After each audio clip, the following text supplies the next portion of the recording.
सासे बर' आइजोआ बहाबा खारनानै दं गथ' सानै गोनां नखर संसार गोनां सासे बर' आइजोआ सप्ता मोनथामसो जाबाय बहाबा खारनानै दं थारैनो बर' आइजोफोरा मा जालांनो हमखो मानो सासेनि उनाव सासे गावनि नखर गावनि गथ' गथायखौ गारनानै मानो खारबाय थायो सनालि बर' मुंनि सासे आइजोआ बहाबा गोमानानै दं नोंगौ अदालगुरि जिल्लानि सिङाव थानाय खाग्राबारि ओनसोलनि धुपगुरि गामिनि मुनुराम बर'नि बिसि सनालि बर'आ थांनाय 22 मे बुधबार सानखालि फुंबिलिनि 9 रिंगायाव आलासि जानो होनानै ओंखारलांनाय सनालि बर'आ दासिमबो न'आव सफैयाखै मुनुराम बर'आ गावनि बिसि सनालि बर'खौ बहा थांखो बहा माखो हालाय हाफाय नागिरगासिनो दं मुनुराम बर'आ फोरमायनाय बायदिब्ला बिसि सनालि बर'आ रावजोंबो जेबो सोमोन्दो गैया आरो फनजोंबो रायज्लायनाय नुफेराखैमोन मानि थाखाय बेबादि आलासि जानो थांनो होननानै ओंखारलांखो ना बहाबा खामानि मावनोसो थांदों ना खारदों दासिमबो जेबो खौरां मोननाय जायाखै बेनिखायनो मुनुराम बर'आ गावनि बिसि सनालि बर'खौ जेरावखि थाया मानो गावनि गथ' सानैखौ गोसोखांनानै थाबैनो न'आव फैफिन होनना खावलायदों आंहा बिदि जेबो सन्देह गैया आं बिखौ जेबो सन्देह गैया आं सानो आंनि गोसोआव आंनि हिन्जाव सनालि बर'आ बिदि जे सोरजोंबा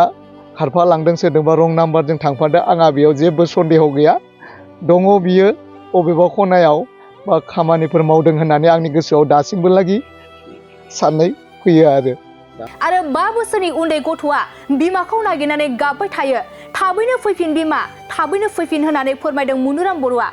बिथां मुनुराम बर'आ फोरमायबावदों दि सोरबाफोर सनालि बर'खौ बहाबाफोर नुसनबायोब्ला नैबे जानबुं नम्बराव 8472987037 खौरां हरनो थाखाय गुरैयै खावलायहरदों।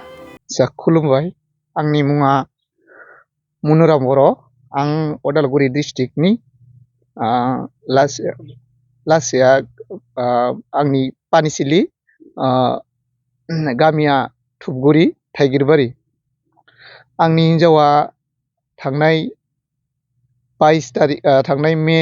दाननि 22 तारिख खालिनो दाबसे गामिनि नखरसेनाव थांनो होननानै थांदोंमोन बेयो दिनैसिमलागि न' फारसे फैफिनाखै आं बहुद नागिरै आङो दिनै ओरैबायदि नागिरबाय दासिमबो आं मोननो थाङाखै बिनि खौरां न'आव माबाफोर दावराव जादोंमोन नामा न'आवथ' बिदि जेन'का दावरावलाय जायाखैमोन एसे सिगाङाव जेनेबा एसे एनैयाथ' संसार जानायाव जाखायो आं जाया होनना संसार जानायावलाय एसे बेबायदिलाय गोबां जायाखै आरो बेनिफ्राय बै दिननिफ्रायनो थांनाय दिनैसिम लागि गैया आं बेखायनो दिनै बे सुबुंफोरनिसिम आङो आंनि नखरनि आंनि हिन्जाव बिसि सनालि बर'खौ बहाबा नुसनबायदोंब्ला बहाबा नुबाय बायदोंब्ला आंनि नैबे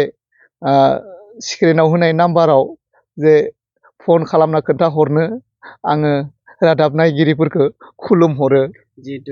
नोंथांनि बिसि सनालि बर'आ थांनाय मे दानावनो गोमादों औ दिनै नोंथाङा बे गोमानाय सनालि बर'खौ आलासिफोरनि न'आव खबर लादों नामा आं गासैबो आलासिफोरनि न'आव खबर लाबाय बिनि बिमाफोराबो आंनाव खबर लाफैदो नाथाय जेबो खौरां मोनाखै बहा दं बहा दंहैयो नाथाय आं दिनै फन फैगौबा आङो नेगासिनो दं बिनि आखायाव फन दंना गैया आंनि नुनाय मथेबाथ' बिनि आखायाव फन गैया आं सानो जुदि जुदि कम्पानिफोराव बा अबेबा खनायाव जुदि दङब्ला फन खामानिफोर मावदोंब्ला फन खनसे हरब्लानो आं गोसोखौ जोबोद गोजोननाय मोनगोन जे आङो अबेबा कम्पानियाव खामानि मावदों आं दानो थांथ'वा 3-4 माससो थानानै आङो थांगोन होननानै खनसे खबर हरोब्लानो आं गोसोखौ जोबोद गोजोननाय मोनगोन आरो आंहा 2 गथ'बो दङ सासेया 5 बोसोरनि आरो सासेया 15 बोसोरनि आंहा 15 बोसोरनि फिसाजो बिहा देग्लाय मेट्रिक एग्जामखौ लिरथारगोन आंहा जोबोद उसुबिदा जानानै दं आङो बड'लेण्ड रादाब नायगिरि सुबुंफोरनिफ्राय आं मदद मोनगोन आंनि न'खर सिगांफोराव नोंथांनि बिसि सनालि बर'आ सिगांफोराव सोरजोंबा फनजों रायलायनाय नोङो सन्देहफोर नुबाय बायदोंमोन नामा आंहा बिदि जेबो सन्देह गैया आं बिखौ जेबो सन्देह गैया आं सानो आंनि गोसोआव आंनि हिन्जाव सनालि बर'आ बिदि जे सोरजोंबा खारफालांदों सोरजोंबा रं नाम्बारजों थांफादों आंहा बेयाव जेबो सन्देह गैया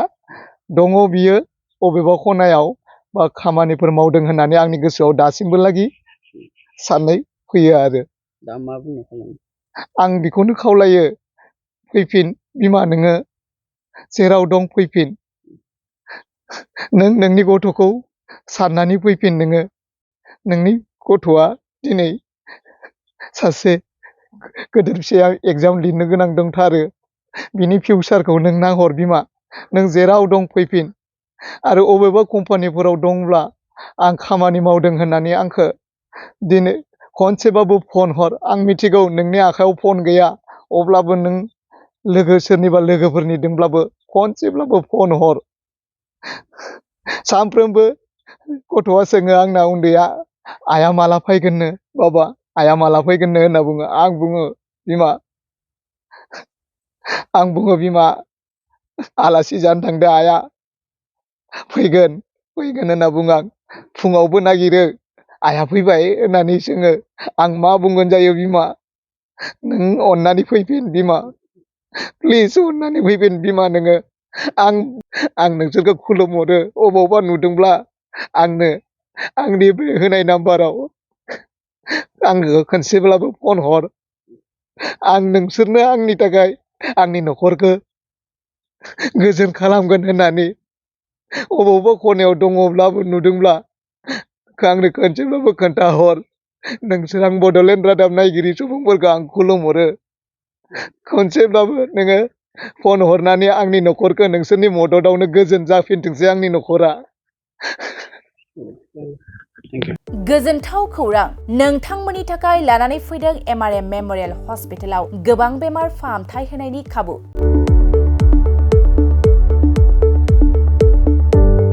बेमारि सुबुंफोरनि थाखाय गोजोनथाव खौरां MRM मेम'रियेल हस्पिटालाव मोजां रोंगौथि गोनां डक्टरफोरजों बेमारि सुबुंफ्रा मोजां फाहामथाय लानो हानाय सुबिदाखौ लानानै फैबाय MRM मेम'रियेल हस्पिटाला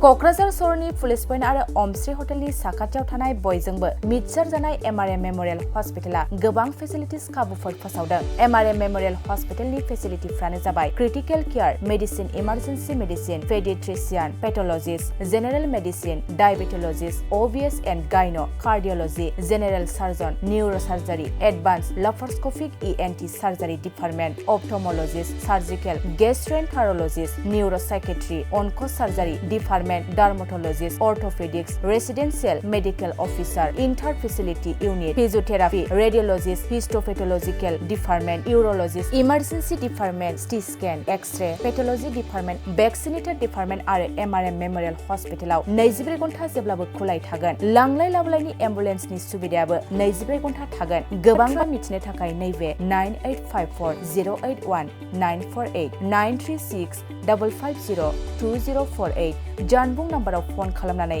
नोंथाङा मिथिनानै लानो हागोन।